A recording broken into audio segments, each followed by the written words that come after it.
Hey everybody, it's David Sirota. So there's this idea that's out there that America is going bankrupt, that we don't have enough money to pay for the basic social safety net programs that most other industrialized countries have. You hear it all the time. Oh, we can't afford single-payer health care.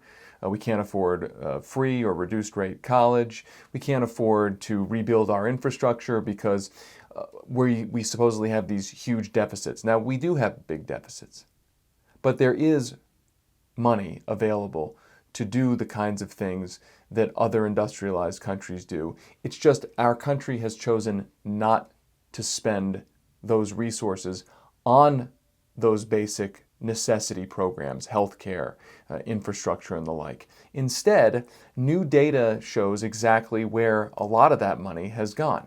It's gone to war. There's a new report out, data from the Pentagon, that shows that America, over the last 16 years, has spent nearly $250 million a day, every day, for the last 16 years on war. Think about that. $250 million a day. That's a huge, huge, huge amount of money.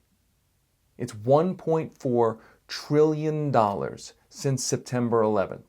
That's how much total money that has been spent just on war. That doesn't include normal Pentagon operations or the Veterans Administration and veterans benefits.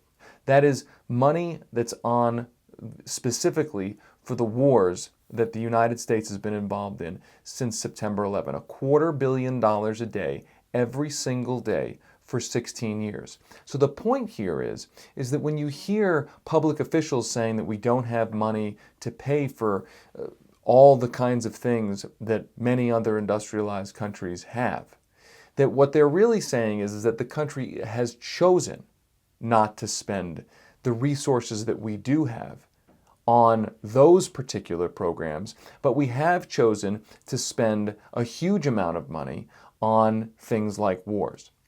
So it's not that the money doesn't exist, it's the choices that our government is making. I mean, after all, the United States is the wealthiest country in the world. It's got the biggest economy. It's got an enormous amount of wealth.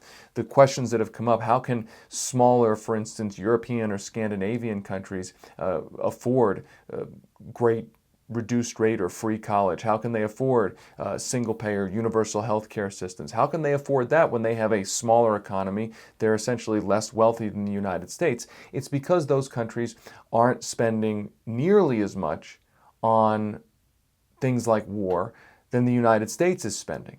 Now, sure, there's a whole debate about, well, does the United States need to spend all that money on war? Does the United States need to spend all that money on the Pentagon? More money, the Pentagon budget, more money than many countries' military expenditures combined.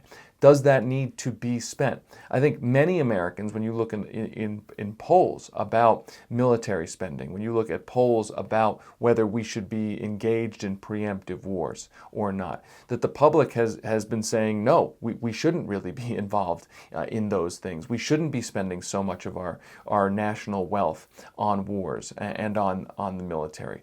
This new data, and again, this is Pentagon data, this is data straight from the Department of Defense, that we've spent $1.46 trillion since September 11th on wars, $250 million a day, really puts into stark relief that the fact that it's not that the United States doesn't have money to pay for basic priorities. It's that we've chosen to devote an enormous amount of money to war.